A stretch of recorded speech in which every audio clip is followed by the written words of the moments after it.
Hey everybody, what's going on? This is Bruce with Habowskistudio. I'm out here for another little plein air adventure here at my favorite swimming hole, one town over from where I live. And today's little goal is going to be painting a birch tree reflection in the water. I'm thinking maybe 9 by 12 and see what happens. Just want to take advantage of this super nice weather we're having here in Maine. I mean, I can't complain. It's been great.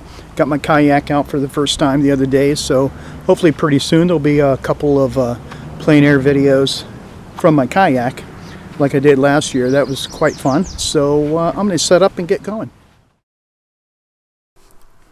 Hey everybody, how's it going? I'm finally back for another video. It's been a while, I know. The summer's just kind of getting away from me, and been real busy kind of taking care of some things here at the house. So, but here I am, and in this piece, again, working in direct sunlight, trying to challenge myself in case I don't have an opportunity to set up an umbrella. How would I adjust colors and make sure I don't make things too dark or too light? Also a little different in this piece is I used a very simple tone sketch using some ultramarine blue instead of my usual burnt umber. Just so I try something a little different, keep a cooler tone that's not going to interfere at all with the other colors I lay on top. And with the group of trees that I don't have the inset picture, I'll try to find it and insert it, but the group of trees, there's not a lot of contrast between the individual forms of each tree, so it can be a little challenging because you don't want to paint each little leaf and that sort of thing in the tree, but there is a certain level of suggesting that you need to do to have it read correctly, and that is always a challenge. And also, you don't want to get caught up in, unless it's a very specific shaped tree that you're trying to capture and it's really a portrait of a tree, you want to get the general personality of the tree, because if you start getting caught up in the very minutia of the detail, it's going to slow you down in your plein air process. You're really trying to make a poem of the scene instead of a novel, and trying to find that balance of speed and accuracy in your information. And I chose this particular subject today because overall I don't feel I'm really that good at water, and I need to improve my skills in that. So I like to tackle that kind of subject once in a while. And of course in Maine in the summer, just being outdoors near the water, going swimming and kayaking, of course, is always fun. And what can be distracting, which I'm going to investigate, and I'll follow through and let you guys know what I find out. You can see occasionally the sunlight bouncing off the ferrule of the brush, the metal part that holds the bristles in. And that can be super distracting in the sunlight with it bouncing off and glinting in your eye. I've heard a couple suggestions of using nail polish to, some kind of matte nail polish, I guess. I'm going to look around and paint over that. I've heard of some artists using duct tape. I might try that first just for simplicity and speed of getting it done. But I anticipate if you use duct tape and you're dipping your brush into your turpentine to clean, you know, that's not going to last very long. I don't anticipate. Maybe if you use a very high-end, like Gorilla tape, maybe.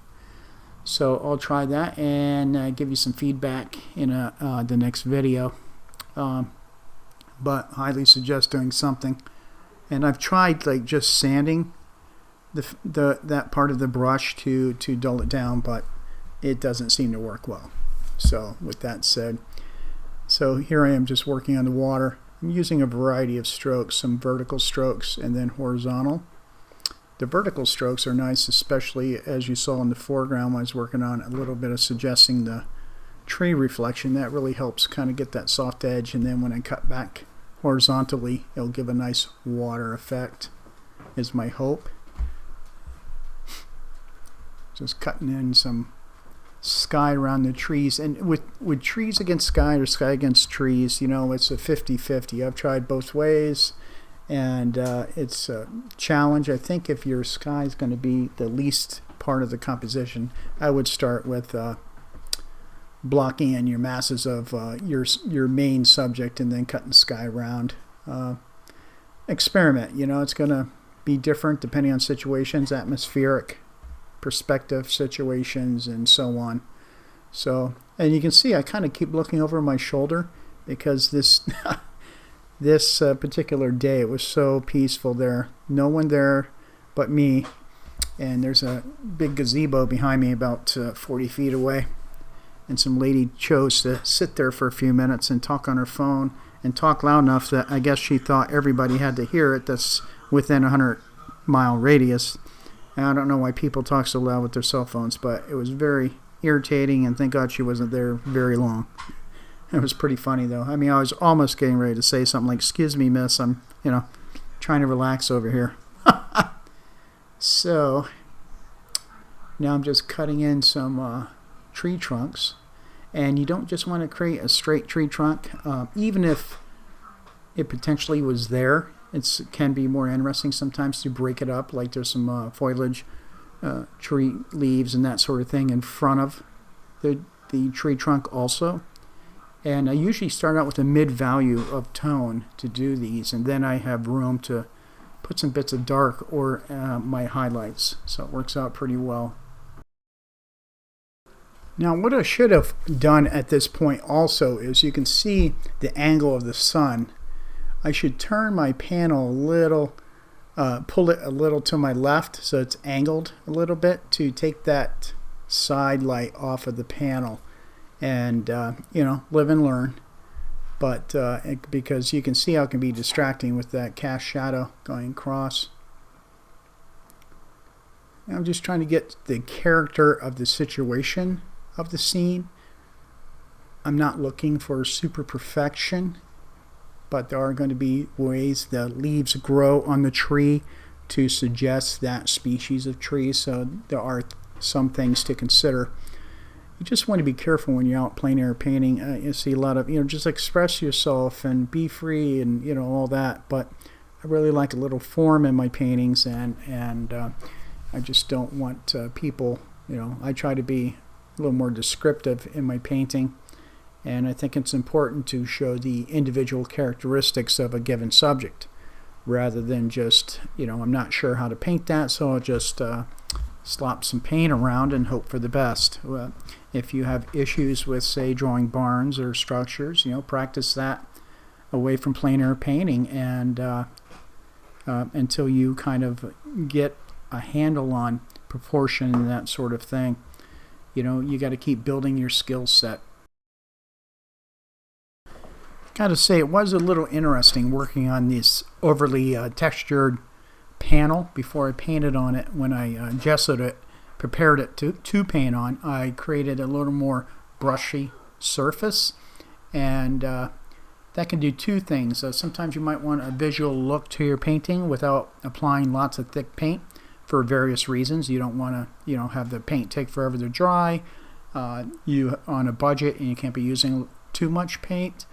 It's a good way to kind of get that brush stroke look to the surface of your painting. I just like the way sometimes I might grab the paint off the brush, especially if you're painting landscape type subjects or certain subjects. The textural elements would benefit from having this kind of surface to paint on. Normally I sand very smooth and create my own textures, but it's important, see what works. And here I am. I had a lot of fun actually painting that little sandy beach area there. You can see how if I can get three values in there, it really reads as some kind of realistic form. Got my dark, my mid-tone, and then my bits of light on top. Then if you feel you need more, you can break it down with more strokes. But that usually is obviously given if you're painting realistically to give a sense of form and realism. A little broken off birch branch in the water there kind of gives a nice angular effect to the composition. Now I like how that curve comes around and back into the composition. Kind of a nice effect. Just little dibs and dabs of individual, maybe little bits of leaves catching the light to balance out with the scrubby mass tones I did originally. Just pulling out a few, hoping to suggest that there's a lot of leaves in there by only pulling out a few. And I like how I handled the background little row of trees. I think it really came out nice. And then here I'm just putting in some little dabs of lighter tones to suggest boats at docks, bits of houses, that sort of thing along the shore.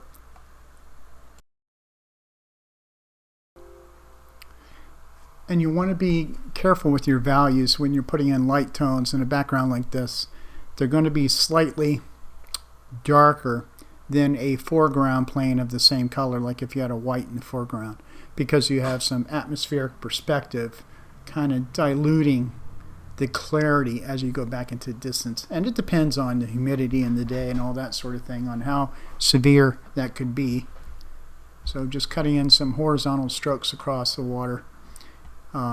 It's always difficult, like in the real world, of course, there's so much more detail in the water and stuff. We have to pick and choose to kind of find a concise bits of that suggests the reality. We're going to be tying up this video now, and I hope you enjoyed it. And if you're new to the channel, I invite you to subscribe. And sorry I haven't posted frequently, but I just want to provide good content, and I'll work on that. Thank you for joining me, and until next time, bye.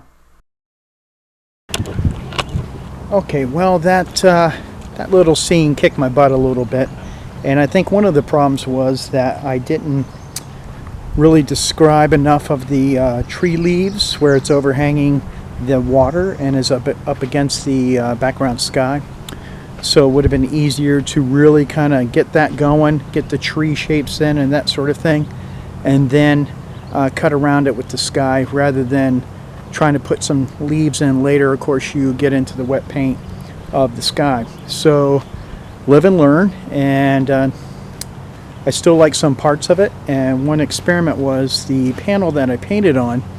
I have it pretty heavily textured with brush strokes when I was priming the panel. Normally I sand very smooth and have more control over the strokes from what I use for brushes, but I wanted to try something different, and I do like the effect. It's interesting, something to continue with and try out a few more paintings, different subjects for that concept. But yeah, overall I like the color tones I got in it, and but mostly it was really about trying out a new kit that I want to try to get more portable, and for this plein air event coming up.